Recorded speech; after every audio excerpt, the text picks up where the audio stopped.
Je te laisse aller. Laisse-moi. C'est quoi ton problème? Laisse-moi aller, c'est Génor TV. Génor TV. Oui. Tu sais pas Génor TV? Non. Non. Mais c'est quoi? C'est une chaîne YouTube. Oh, une chaîne YouTube. Où c'est? À Kananga. Kananga encore? Oui. La plus délaissée là. Non, ça c'est pas une délaissée. Oh, il y a un Moïse là-bas. C'est vrai? Oui. Mais je te laisse aller. Je vais Laisse-moi aller à Kananga. Mais Maurice-moi, Non, je ne reste pas à ça. tu vas aller déjà à Kananga? Oui. Au village là-bas? Oui. Parce que quand je serai là, quand je serai à Kananga, mon cher, laisse. Je serai populaire. C'est vrai ça. Partout. Là, on les laisse Même à l'Amérique. là-bas. Même les hypocrites ne sont pas connus là-bas. Laisse. Oh. Il y a des soldats. Les soldats, c'est qui? Tu ne sais pas. Papa Franck. Ah, je sais pas aussi. C'est lui, c'est ton papa de Génor TV. Ah, c'est Moi, vrai. je tire à Kananga.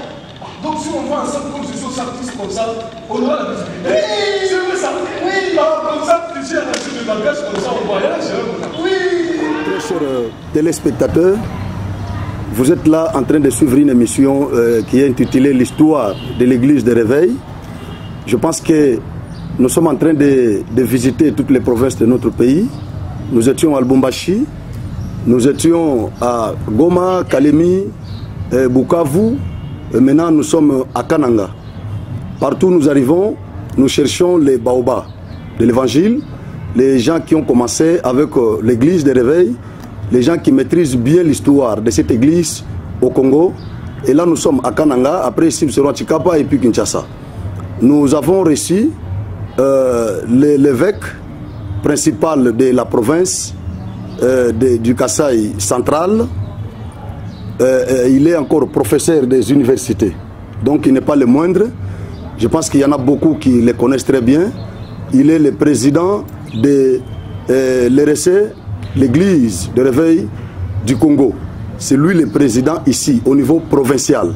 Donc il est l'évêque principal. C'est lui que nous avons reçu, c'est lui qui va exposer pour éclairer un peu la lanterne de nos auditeurs. Tout ça. Il y a une affaire qui a fait couler beaucoup d'encre et de salive sur la RSC. Je pense qu'avec lui, nous aurons vraiment l'éclaircissement. Bonjour, mon évêque. Bonjour. Là, vous allez exposer devant notre caméra et notre micro sur l'histoire d'abord de l'église. De prime abord, je voulais que vous puissiez un peu nous relater d'abord l'histoire de l'église de Réveil au Kasaï central. Comment cette église a commencé et qui est le père ou qui sont les pères de cette église ici. Parce que l'histoire, il faut que les générations connaissent aussi l'histoire de l'église. Vous, après 20 ans, 30 ans, 40 ans, vous ne serez pas là. Je crois qu'il y aura des générations aussi qui vont vous succéder, mais il faut que c'est l'église de Réveil pour qu'il ne soit pas embrouillé par les menteurs. Voilà pourquoi nous sommes là. Nous sommes venus vous chercher. Nous avons fourni un effort pour vous voir. Parce que c'est vous qui connaissez l'histoire de l'église dans cette province. Nous avons demandé, on nous a parlé de vous. Voilà pourquoi nous sommes là. Nous sommes sur le plateau de notre chaîne YouTube, Génor TV. Là, je pense que vous allez répondre à toutes mes questions. Merci beaucoup. Vous avez la parole. Comment est-ce que cette église a commencé ici, au Kasaï central? Ok, merci bien. Pour ceux qui connaissent l'histoire de l'église du Réveil au Kasaï central, au Kasaï occidental, Kasaï occidental, oui, à l'époque. Ils savent que nous sommes les pionniers. Oui. Nous avons commencé, c'est depuis 1986-87 que le Réveil, bien avant 80, 1976-77, que le Réveil a commencé avec l'arrivée d'Osborne, avec le patriarche de l'église Nzambe Malam. C'est alors que les gens ont commencé à mettre en pratique la parole de Dieu. Et quand les gens ont commencé à mettre la parole de Dieu en pratique, ils ont commencé à voir les miracles de Dieu. Ils ne savaient pas que Dieu peut guérir immédiatement quelqu'un. Quand on a commencé à prêcher la parole, à demander aux gens de garder les commandements de Dieu, à marcher dans la crainte de Dieu, Dieu a commencé à faire des miracles. Alors, nous avons commencé à nous regrouper. C'est ce qu'on appelle les groupes de prière. On se mettait par-ci, par-là, les groupes de prière. Les gens sont sortis des églises traditionnelles. Quand ils ont vu la main de l'Éternel, ils ont commencé à former le groupe de prière. nous étions aussi soutenus par le responsable de Maranatha, un Suisse là-bas. Et nous avons vu la main de Dieu s'opérer parmi les gens. Et cela a mis mal à l'aise les conducteurs des églises traditionnelles. Ils ont commencé à nous dire, moi ici, j'étais accusé à la commune ici, donc pourquoi ils se réunissent, qu'est-ce qu'ils font? Finalement, on a commencé à former la Ligue, la Ligue des serviteurs de Dieu. Donc, avec ce mouvement-là, nous avons commencé à résister.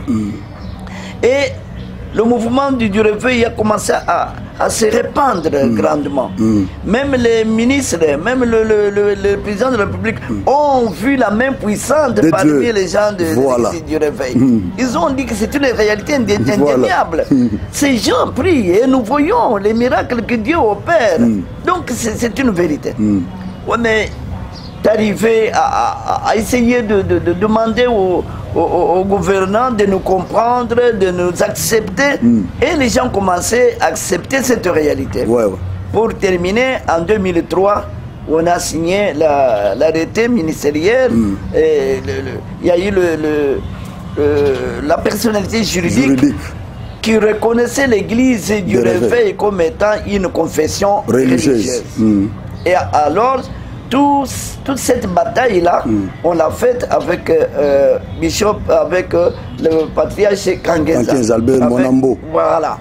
Donc c'est lui qui était l'évêque général de notre église. C'est pourquoi on a dit qu'il doit devenir l'archevêque. L'archevêque, merci beaucoup. Il a souffert beaucoup pour remettre cette église ensemble et pour obtenir la personnalité juridique. Alors, nous sommes restés avec lui, finalement, il a fait à peu près 18 ans. Les gens ont dit 20 ans, ça sera bientôt. À peu près 22 ans. Est-ce qu'on ne peut pas vous remplacer? Il accepterait quand même. Nous avons tenu l'Assemblée générale en 2019, où nous avons élu le général... Soni Kafuta. Soni Kafuta. Rockman. Donc, il était devenu notre représentant légal. Mais... le comité de sages à Kinshasa, les églises qui vivent avec eux, nous sommes à l'intérieur, ceux qui vivent avec lui, ils ont constaté qu'il ne dirigeait pas bien l'église. Après, les derniers événements les plus excitants sont ceux qui se sont passés en dernier lieu ici, avec le problème des CENI, tout ça. Malonda, tout ça. Donc les gens ont constaté qu'ils ne dirigeaient pas bien notre église. Ils ont élaboré une litanie de griefs à sa charge. Alors ils ont convoqué, quand on a demandé de convoquer l'Assemblée générale, il était là-bas, avec tous ceux qui le soutiennent maintenant. Ils ont accepté de convoquer l'Assemblée générale. L'Assemblée générale. Oui. Donc on a convoqué l'Assemblée générale avec la présence de secrétaire général du ministère de la Justice. La justice, oui. Parce que... je l'ai vu là. Voilà. Alors, on a convoqué l'Assemblée générale, on a lu les griefs qui étaient à sa charge. L'Assemblée générale a décidé carrément de le destituer. C'est pourquoi on l'a destitué. Et l'Assemblée générale a décidé aussi d'élire un autre serviteur de Dieu à la tête de notre église. On a demandé les candidatures. Alors il y a eu deux candidatures, la candidature d'une dame et la candidature du prophète Dodo Kamba, Israël. Alors, les gens ont lu Kamba Israël et l'Assemblée générale a décidé de l'investir comme étant le représentant. On l'a investi comme l'évêque général et comme le représentant légal de notre église, en présence du vice-ministre de la Justice. Et le ministère de la Justice a pris acte de cet acte-là. Alors, maintenant que les autres se mettent à côté pour s'opposer, ça n'a pas de sens. Merci beaucoup, professeur. Là, nous sommes avec les professeurs. Il est le président et professeur des universités, le président de l'RSC, ici au niveau de cette province, Kasaï centrale. C'est Kasaï occidental. Kasaï occidental démembré. Merci beaucoup. Il s'appelle pasteur ou évêque principal Daniel Ngalamoulouma Kamba. C'est lui qui répond à nos questions. Voilà. Merci beaucoup, évêque. Maintenant, il y a eu un problème là. Comme vous avez déjà évoqué l'élément de l'RSC, le général Soni Kafuta, l'église n'a pas pu faire ça. Le meilleur sol de l'agriculture, c'est nous qui l'avons. Les animaux, tout. Albert Kankieza sont des amis. Ce sont des amis de longue date. Est-ce qu'il n'y avait pas moyen vraiment de se réconcilier? Nous vivons comment? Depuis 1960 jusqu'à aujourd'hui, c'est le Congolais qui dirige. Mais nous vivons comment? Si vous trouvez par hasard une vidéo où Peter Bota, de l'Afrique du Sud, parle, il dit que les Noirs, quand le président a quitté le pouvoir, afin que les Noirs prennent le pouvoir en Afrique du Sud, il dit les Noirs ne sont pas différents des animaux. Ils ne peuvent pas se gouverner. Si vous leur donnez le pouvoir, ils vont s'entretuer. Si vous leur donnez les fonds, les finances, ils vont les voler. Ils sont incapables de se conduire. Ils ne peuvent pas se gouverner convenablement. Est-ce que ce qu'il dit là, c'est faux ou c'est vrai? Ah bon, avec ce que nous voyons, nous pouvons considérer que c'est vrai. Voilà. Et le président américain, c'est qui John? Non, l'actuel. Donald Trump. Il a fait un discours. Oui, il a fait des déclarations comme ça. Il dit les Noirs ne sont pas différents des animaux. Les Noirs, montrez-nous une seule aiguille que les Noirs ont fabriquée. Il faut les coloniser de nouveau parce qu'ils sont capables de se coloniser. Ils dansent pour ceux qui les maltraitent. C'est vrai ou c'est faux? Je peux considérer que c'est vrai. Bon, mais nous allons continuer comme ça jusqu'à. Voilà. Est-ce que nous ne pouvons pas arrêter? Nous demandons la grâce de Dieu, que l'Esprit de Dieu pénètre le cœur de tous les Congolais, d'abord pour qu'on élimine le tribalisme entre nous. Pour que nous nous aimions les uns les autres. Pour que nous nous considérions comme des frères. Et que nous ayons le respect de biens communs. Et que nous ayons le sens de la distribution équitable du revenu. Voilà. C'est ça que nous allons demander à Dieu. Vous voyez? Ça sera où? Ici, au stadium de l'Espoir. Au stadium de l'Espoir. De 9h à quelle heure? De 9h à 18h. De 9h à 18h. Quel jour? 10 octobre 2020. 10 octobre. Donc c'est moi ici. C'est moi ici, donc les 10. À la fin de cette semaine. Les 10, à la fin de cette semaine ici, les 10. Les serviteurs de Dieu, nous commençons la prière mercredi le soir. Jeudi le soir. Vendredi. Et samedi, nous allons terminer sur la place publique au stadium. Maintenant, avec le serviteur, vous serez où? Au tabernacle. Oui. Je pense que nous allons passer là-bas pour voir l'église. C'est bon. Nous allons passer là-bas pour voir l'église. Vous allez voir notre église. Nous allons passer là-bas pour voir l'église. Oui. Là, nous avons sur le plateau le professeur. Je viens de dire que c'est un professeur des universités, il n'est pas le moindre. Et puis l'évêque principal de l'RSC à Kananga, précisément. Nous sommes venus les trouver ici. Ils étaient en réunion en train de préparer cette grande manifestation. Ils prient pour la nation. C'est vraiment quelque chose de très important. Nous demandons à toutes nos autorités qui vont nous suivre, même à Kinshasa ici, de pouvoir soutenir les serviteurs de Dieu. Parce qu'ils combattent pour éliminer le tribalisme. Il y a des choses que vous ne pouvez pas combattre. Les serviteurs sont capables. Parce qu'il y a des combats qu'on appelle les combats spirituels. Vous serez limités là-bas. Mais eux vont pénétrer même le monde spirituel pour combattre. Alors, je demande à toutes nos autorités de pouvoir soutenir les serviteurs de Dieu. Nous sommes arrivés à la fin de notre émission. Nous avons parlé de l'église de réveil et nous avons parlé aussi de l'institution RSC. Vous avez suivi l'homme de Dieu, il a vraiment exposé. C'était votre humble serviteur, Bispo Franck Osvaldo, présentateur de cette émission. Puis sur le plateau, nous avons invité le professeur Ngalamoulouma Kamba. Il est parmi Daniel, il est parmi les patriarches de l'église de réveil à Kananga ici. Alors, professeur, je vous donne la dernière parole. Si vous avez quelque chose à dire, surtout pour le tribalisme, parce que vous avez évoqué cet élément-là, le tribalisme est en train de battre les records dans notre pays. En tant que pasteur, qu'est-ce que vous pouvez dire au peuple congolais en général? Je dis aux Congolais ceci. Je demande au caméraman de pouvoir prendre les professeurs, de fixer les professeurs. Il adresse les messages à la nation. Nous vivons dans une république. La république, le gouvernement de la république n'est pas africain, c'est occidental. Occidental. Les Blancs avaient aussi les monarchies. Ils ont décidé de supprimer beaucoup de monarchies pour organiser la République. Et ils ont constaté que pour que la République fonctionne convenablement, pour que le peuple se réjouisse du gouvernement de la République, il faut qu'on respecte les valeurs républicaines. Et c'est pourquoi chez eux, en Europe, on enseigne depuis l'école primaire, l'école secondaire, on enseigne à tous les enfants les valeurs républicaines. Ce qui ne se fait pas dans notre pays. Ce qui ne se fait pas dans notre pays. Et ils savent que pour qu'une république fonctionne bien, il faut absolument que tout le monde connaisse les valeurs républicaines et que tout le monde les mette en pratique, surtout ceux qui gouvernent.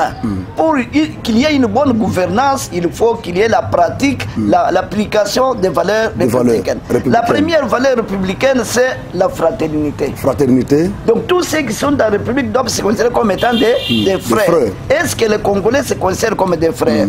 Quand on élit un Congolais, on tire les Balouba, c'est le Bandon. Quand on va lire aussi quelqu'un de Bandon, les Balouba vont tirer. Alors c'est quelle République? Il faut que nous considérions que nous sommes tous frères. C'est la première valeur républicaine. La deuxième valeur républicaine, c'est la solidarité. Nous devons nous entraider en cas de difficulté. Et ça, tout le monde doit le savoir. La troisième valeur, c'est l'égalité devant la loi. C'est ça la base de l'état de droit. Tout le monde est égal devant la loi dans la République. Si le président a commis une infraction, il doit être jugé. Si un boy a commis, tout le monde est égal devant la loi. Après, il y a le respect du bien commun. Donc tout le monde doit apprendre à respecter les biens communs. Il ne faut pas détourner les frais, les frais publics. Il ne faut pas causer du tort aux biens qui reviennent à tout le monde en principe. Alors, et après, il y a la répartition équitable du revenu. Le pays produit. Et il faut qu'on répartisse équitablement le revenu du pays. Est-ce que ça se fait dans notre pays? C'est ça le problème. C'est parce qu'on ne met pas en pratique les valeurs républicaines. Et il y a le pouvoir. Comment dans une république on accède au pouvoir? On accède au pouvoir par la compétitivité. Il faut se battre, au moyen des élections. Il faut se battre, il faut se faire élire, se faire accepter par la population et gagner la confiance de la population en présentant le projet de société qui allège la population. Mais quand on fait les élections, on peut se dire des vérités. Il ne faut pas prendre l'arme, il ne faut pas soulever les gens de votre tribu pour s'entretuer. Il faut appliquer alors la tolérance. Quand il y a la compétitivité, il doit y avoir aussi la tolérance. Ce qu'on dit de vrai chez vous, écoutez aux États-Unis là-bas, quand on doit, avant de lire quelqu'un, on le fait connaître à tout le monde. Oui, il faut qu'on connaisse son profil. Bill Clinton, on a dit non, cet homme, quand il était à l'école primaire, à l'école, il avait connu une fille. Voilà. Il ne faut pas les gens, on les lit. À la fin, qu'est-ce qu'il y a eu? Il y a eu un problème d'impudicité à la tête du pays. Donc, vous voyez? Donc, est-ce que, oui, dans la démocratie, il y a des valeurs républicaines. Après, la répartition équitable du revenu national, il y a la laïcité. Donc la République est un pays là, il n'y a pas une église d'État. Toutes les églises sont les églises de la République. De la République, voilà. C'est ça. Si on enseigne toutes ces valeurs, si vous demandez même à ceux qui sont quelqu'un qui applique le pouvoir maintenant, est-ce qu'ils connaissent ces valeurs? C'est ça le problème. S'il connaît la valeur, pourquoi il détourne les frais, c'est ça le problème. Les fonds de l'État. Ça ne se trouve pas dans sa psychologie. Ça ne se trouve pas dans sa psychologie. S'il connaît ces valeurs, comment il peut soulever les gens de sa tribu de s'opposer à quelqu'un qui est élu, à quelqu'un qui lui dit la vérité? Donc le problème, c'est que les Congolais n'ont pas de valeurs républicaines. Et le pays s'est détruit à cause de l'ignorance des valeurs républicaines. Ça, on doit enseigner ça. Si on enseigne pas ça, des siècles vont passer et ce pays n'ira jamais de l'avant. Merci beaucoup, professeur. Je vous en prie. Bien aimé, je pense que vous étiez là en train de suivre, pour les chrétiens, vous étiez là en train de suivre votre pasteur. Pour les étudiants, les scientifiques, vous avez suivi le professeur, celui qui a parlé. Derrière nos caméras, nous avons le réalisateur Eugène Mwanza devant vos caméras, vous avez votre présentateur, Bishop Frank Osvaldo Hill, et nous avons notre invité, révérend pasteur. Il est l'évêque principal de l'RSC, Daniel Ngalamoulouma, professeur des universités. Vous allez nous excuser pour les images, nous sommes passés sur notre plateau, nous l'avons suivi là où il a tenu la réunion avec les autres pasteurs pour tenir cette émission. Nous vous disons merci, c'est la chaîne YouTube Genor TV. Merci beaucoup.